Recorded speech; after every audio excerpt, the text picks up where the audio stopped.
एक वक्त था जब अरविंद केजरीवाल के सरकार ने एजुकेशन को अपने पॉलिटिक्स की सबसे बड़ी सक्सेस स्टोरी बना दिया था। गवर्नमेंट स्कूल्स की तस्वीरें नेशनल मीडिया में छाई रही।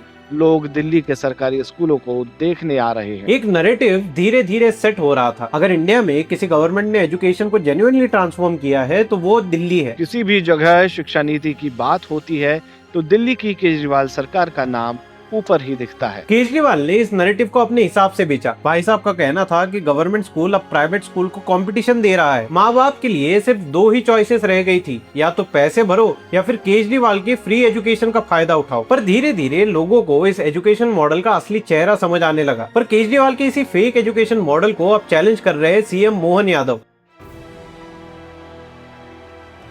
जिन्होंने सांदीपनी स्कूल्स का बड़ा इनिशिएटिव स्टार्ट किया है। मध्य प्रदेश में प्राइमरी स्कूलों को मर्ज कर संदीपनी स्कूल बनाए जा रहे हैं और इसी को लेकर स्कूली शिक्षा मंत्री राव उदय प्रताप ने कहा कि हम एक बड़ी व्यवस्था बना रहे हैं। तो आज की इस वीडियो में हम देखेंगे कि केजरीवाल का एजुकेशन मॉडल क्यों फेल हुआ, मोहन यादव क्या अलग कर रहे हैं और कैसे एमपी का ये मॉडल केजरीवाल को डायरेक्ट चैलेंज कर सकता है।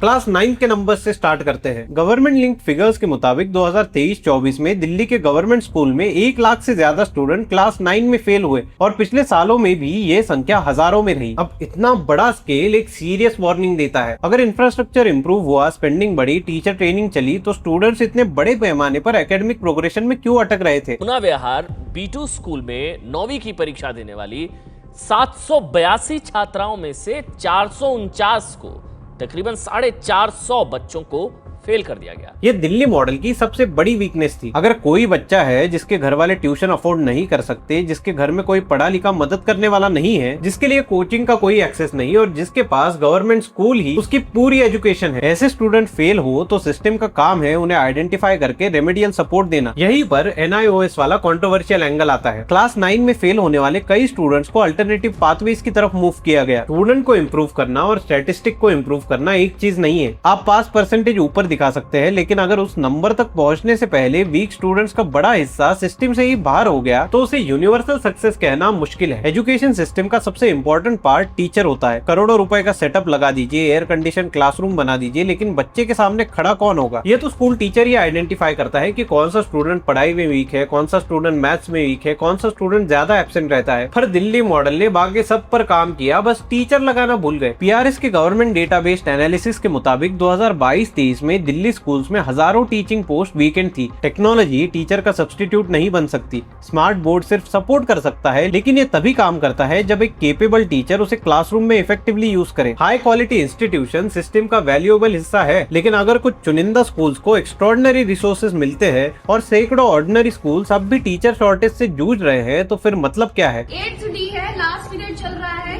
मैथ्स का। ये मैथ्स का चल रहा है और यहाँ अभी तक टीचर एब्सेंट है। कंप्लेन करते हैं तो ये बोलते हैं क्या टीचर्स ही नहीं है, हम क्या करें, हम कंप्लेन करते हैं, आगे कोई सुनवाई नहीं हो रही। इसी सवाल के साथ हम मध्य प्रदेश का मॉडल देखते हैं। मोहन यादव के सांदीपनी एजुकेशन मॉडल को सिर्फ बिल्डिंग्स देखना या इंफ्रास्ट्रक्चर देखना उसे अंडर एस्टिमेट करना होगा। इसका नाम अपने आप में एक सिग्नल है। आचार्य सांदीपनी, कृष्ण और सुदामा के गुरु, जहाँ एजुकेशन का पर्पस था कैरेक्टर, डिसिप्लिन और वैल्यूज को डेवलप करना। भगवान कृष्ण कंस को मारने के बाद उज्जैन सांदीपनी आश्रम से शिक्षा ग्रहण करते और जीवन में श्री कृष्ण के नाते से दुनिया में जाने जाते। इंटरेस्टिंग बात यह है कि यहाँ पर ट्रेडिशन को मॉडर्न टेक्नोलॉजी के ऑपोजिट नहीं रखा गया है। एक स्टूडेंट योगा भी सीख सकता है और रोबोटिक्स भी, कल्चरल रूट्स के साथ कोडिंग भी। इंडिया के सामने आज लिटरेसी का नहीं बल्कि स्किल्स का चैलेंज है। बच्चा 12 साल स्कूल में देगा, 3-4 साल डिग्री में देगा और जब इतना सब करने के बाद एम्प्लॉयर के सामने जाएगा और एम्प्लॉयर पूछेगा कि बेटा तुम्हें क्या आता है, तो उस बच्चे के पास जवाब नहीं होता। अगर हम स्कूल लेवल पर ही AI, रोबोटिक्स, कोडिंग और वोकेशनल एक्सपोजर दे दे तो एजुकेशन सीधा एम्प्लॉयमेंट और इकोनॉमिक डेवलपमेंट से जुड़ता है। मध्य प्रदेश को मॉडर्न एग्रीकल्चर स्किल चाहिए, मैन्युफैक्चरिंग के लिए टेक्निकली ट्रेन्ड वर्कफोर्स चाहिए, डिजिटल इकोनॉमी के लिए टेक्नोलॉजी स्किल्ड यूथ चाहिए और ये अपॉर्चुनिटीज रूरल ट्राइबल स्टूडेंट तक भी पहुंचनी चाहिए। ये एक चेन है।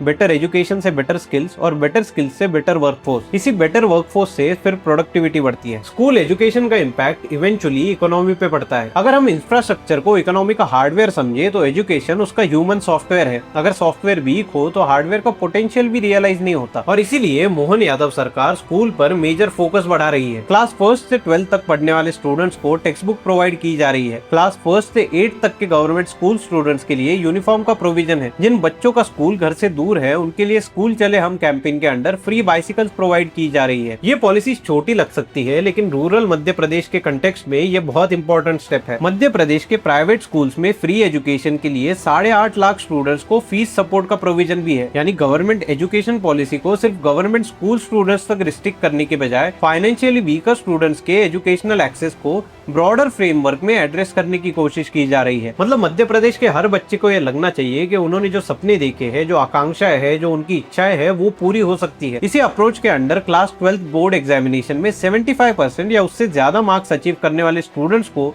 लैपटॉप्स के लिए 25,000 का इंसेंटिव दिया जा रहा है। रिपोर्टेड फिगर्स के मुताबिक 94,000 से ज्यादा स्टूडेंट्स को लैपटॉप प्रोवाइड भी किए गए और गवर्नमेंट स्कूल्स में क्लास 12 के टॉपर्स को स्कूटर्स भी प्रोवाइड किए गए। सो ओवरऑल मध्य प्रदेश में 370 सांदीपानी विद्यालय का लॉन्च इसी लार्जर विजन का पार्ट है, और इसमें रतलाम का सांदीपानी विनोबा स्कूल एक प्राइम एग्जाम्पल है। स्कूल को T4 एजुकेशन के 2024 वर्ल्ड्स बेस्ट स्कूल प्राइजेस में इनोवेटिव कैटेगरी का विनर बताया गया था। रिपोर्ट्स के मुताबिक स्कूल एक स्टेज पर बंद होने के कगार पर था, लेकिन कम्युनिटी एंगेजमेंट हो या अटेंडेंस इंप्रूवमेंट, एजुकेशनल इंटरवेंशंस के थ्रू उसने सिग्निफिकेंट टर्न अराउंड अचीव किया और स्टूडेंट स्ट्रेंथ 700 से भी ऊपर पहुंच गई। मोहन यादव सरकार ने हायर लेवल एजुकेशन के लिए भी बहुत गवर्नमेंट इंसेंटिव पुश किए हैं। स्कॉलरशिप स्कीम्स के लिए लगभग 986 करोड़ अलॉट किए गए हैं। फॉरेन स्टडीज स्कॉलरशिप के अंडर मेरिटोरियस स्टूडेंट्स के लिए प्रेस्टिजियस फॉरेन यूनिवर्सिटीज में हायर एजुकेशन के लिए फाइनेंशियल सपोर्ट दिया जाता है with assistance of up to $40,000 पर ईयर। इसके साथ ही हायर एजुकेशन इंफ्रास्ट्रक्चर के लिए पीएम उषा के अंडर भी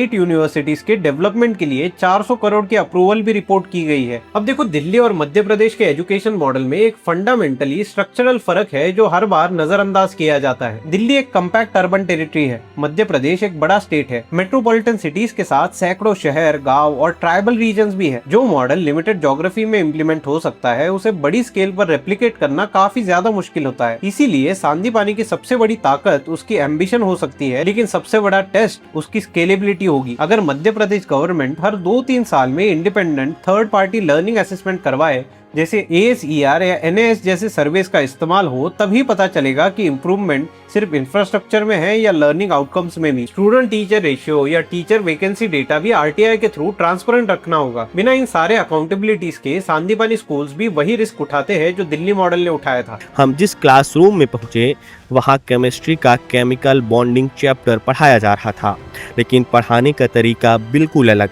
सबसे पहले टीचर स्मार्ट बोर्ड पर डिजिटल प्रेजेंटेशन के जरिए बच्चों को कॉन्सेप्ट समझा रही थीं।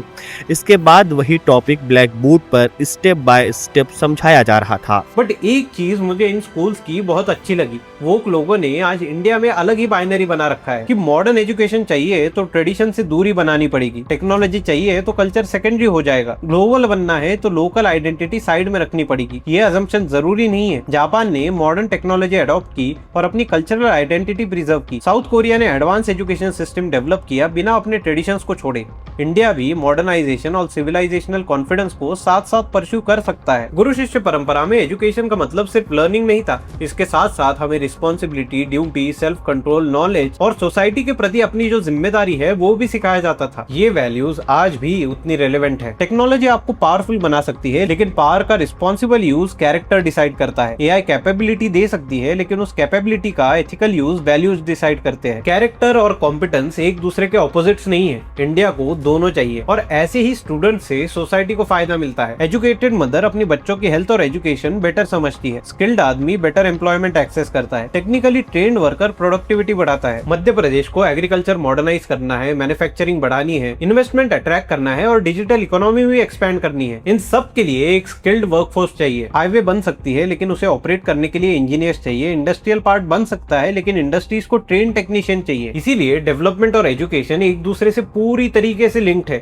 अगर एक वीक हो जाए तो उसका इम्पैक्ट दूसरे पे अनडाउटेडली पड़ता है। केजरीवाल सरकार ने एक काम अच्छा किया कि उन्होंने एजुकेशन को पॉलिटिक्स के सेंटर में ला रखा, बट प्रॉब्लम ये थी कि वो डिलीवर नहीं कर पाए। मोहन यादव का सांदीपनी मॉडल एक अलग डायरेक्शन ऑफर करता है। एजुकेशन को सिर्फ एग्जामिनेशन से नहीं, character, technology, vocational skills, culture और एम्प्लॉयमेंट से जोड़ने की कोशिश हो रही है। अगर गुरु शिष्य परंपरा को मॉडर्न एजुकेशन के साथ जोड़ा जाता है तो सच में कुछ साल में भारत विश्व गुरु बन सकता है। केजरीवाल मॉडल ने दिखाया कि गवर्नमेंट स्कूल्स को सुंदर कैसे बनाया जाता है। मोहन यादव के सामने चैलेंज है ये प्रूव करना कि गवर्नमेंट स्कूल से निकलने वाले बच्चों का फ्यूचर भी उतना ही सुंदर कैसे बनेगा। तो ये था आज का वीडियो गाइस। अगर आपको पसंद आया होगा तो लाइक, शेयर और सब्सक्राइब करना। अगर आप चाहते हो कि ये वीडियो ज्यादा लोगों तक पहुंचे तो इसे हाइप कर देना। मिलते हैं आपसे अगले वीडियो में, तब तक के लिए जय जय श्री राम।